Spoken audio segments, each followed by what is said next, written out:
Hey guys, this is your big announcement. The Final Fantasy Lorerun proper remake is going to be starting in about half an hour or so.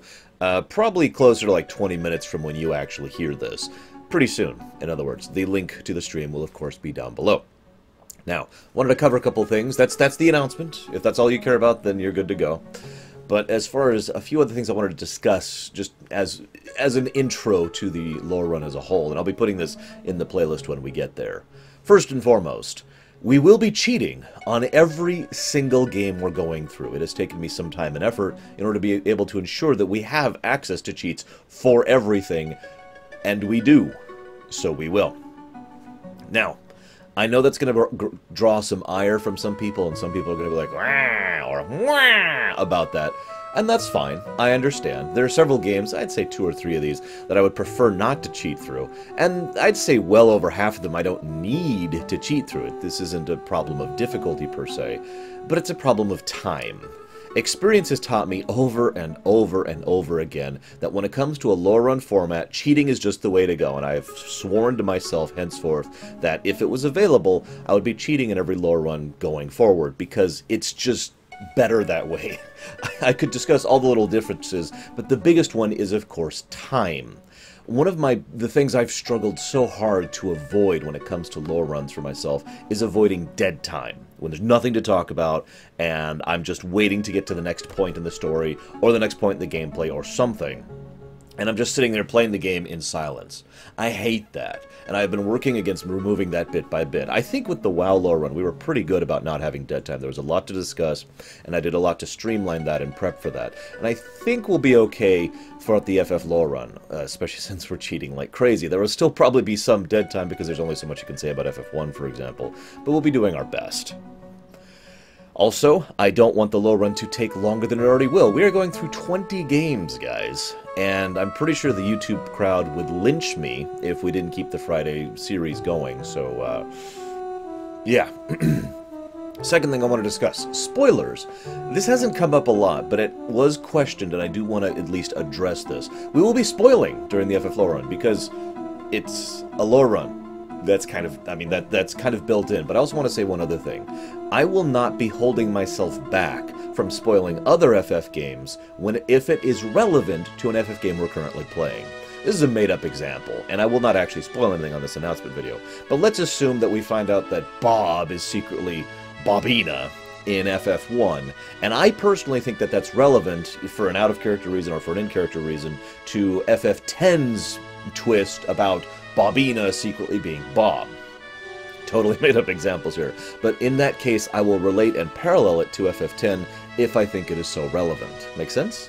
So I will not be holding myself back on spoilers either for the games we're playing or for any of the games we're going to be playing. Now, this does not mean that as soon as we start FF1, I'm going to be like, okay, so here's the ending of FF13-3. But I wanted to get that warning out there. Next point. I am totally cool with off-topic discussion as long as I'm not saying anything at the time. This is something that hasn't come up recently, and that's one of the reasons I wanted to talk about this, because I actually have new viewers who have never actually been on my stream when I'm doing a lore run. It's been a little over a year since we've actually done our last lore run, which was the Warcraft lore run. And this is the general rule. This is not a hard rule. This isn't a you will be banned if you don't do this kind of a thing.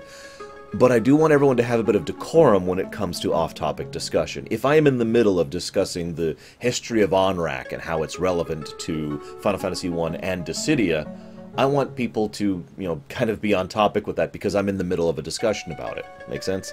If, however, we're at kind of a dead period or I don't have much to talk about, if I'm not in the middle of speechifying, you know what it is when I do that, guys, then go ahead and ask questions about unrelated off-topic things. That's totally cool. So, just a little bit of decorum guideline when it comes to off-topic questions. Next thing I want to talk about is our 2 incentives, and one other thing just after that. So the first incentive is, of course, Final Fantasy X Tidus Edition. For those of you who don't know what that is, well, I envy you. But for those of you who do, we have a active donation incentive. It's actually a bidding war, either donating for or against the FF10 Tidus thing. And we are, after some consideration and some thought on the matter, we are going to be considering bits towards or against that. But you do have to tell me when you put the bits in. Otherwise, I might not keep track. I'm keeping track of all this stuff manually. I don't have some kind of fancy bot or program. So just, you got to let me know, guys.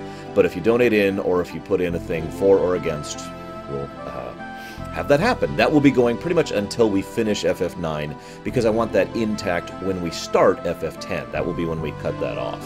Now, before anybody gets really worried, because I know I've already said this, but I've been reminded this week that I need to spam you guys with information, just in case, because some people aren't, you know, I guess, not listening or whatever. We will not be playing all of FF10 with the Tidus mod on. Don't worry.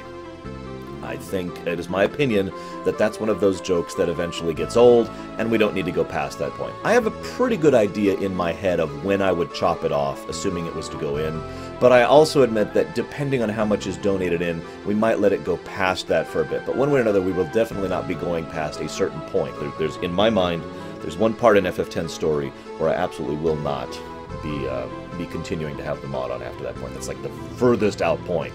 The point in which I imagine we'll cut it off is closer to like back here, so don't worry about that, guys. We're just here to have fun with it. Names. So we have several FF characters that can be renamed. I have a spreadsheet. I actually have a copy of it open on my second monitor right now, and I'll be keeping track of it manually throughout the Lorerun, just as I have been throughout the last week. I've already got several of you. Thank you, everyone who has already donated for naming and renaming, especially Bubbert. We're going to have lots of Kefkas at the moment for that.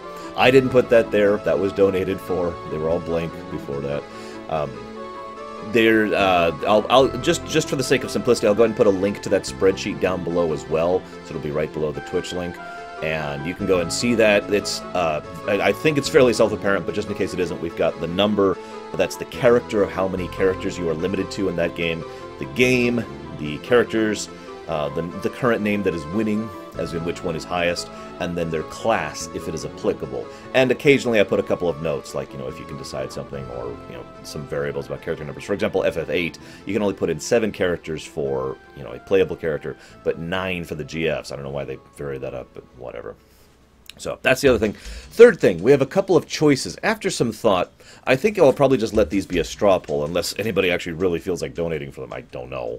It doesn't seem like the kind of thing that people would be interested in to me. But, so the first choice we have is whom we are going to date in Final Fantasy VII. For those of you who have not played that game, all 3 of you, there is a mechanic throughout the game, and we will be cutting that off. We need that decision pretty much when we start FF7, because you kind of have to do specific things to get certain people. It's pretty easy to get Eris. It's a little harder to get Tifa, and it requires specific effort to date Barrett or Yuffie. And which date we get, like I said, I'll probably put up a straw poll, but that will be cut off when we start FF7. The next thing, this is a much more minor thing, of course, is who will win the Festival of the Hunt in Final Fantasy IX. Again, we'll be chopping that off probably when we get up towards FF9 itself. As in, we don't have to chop that off until we reach, like, Lindblum, for example. Once we get to that point, we'll go ahead and be like, alright, let's decide who goes ahead and who we make win the Festival of the Hunt. That'll be up to you guys. There were a couple of other additional things, but I think after some thought, we will probably just go ahead and do them. With the cheats, I do want to do the hunts in FF12. I think there is some good lore there, and they're fun. Also, originally I was going to debate whether or not we go get Bahamut and Eden in FF8, and after some consideration and some discussing it with some people, I think we will go ahead and get Bahamut and Eden. We'll make the effort for that. Again, we're cheating, so not that much out of the way and not that much of a hassle. So I think that's everything, guys. As of the time I've finished saying this, it's now 18 minutes until we're going to be starting. So, or 18, that's the wrong number, I'm sorry. No, it is 18. Wow, 18 minutes, yeah. I hope to see you guys there. I haven't been sleeping much. I'm really excited. I'm probably not even properly emoting how excited I am because I don't want to yell into my microphone. I'm really hyped, guys. I hope to see you there.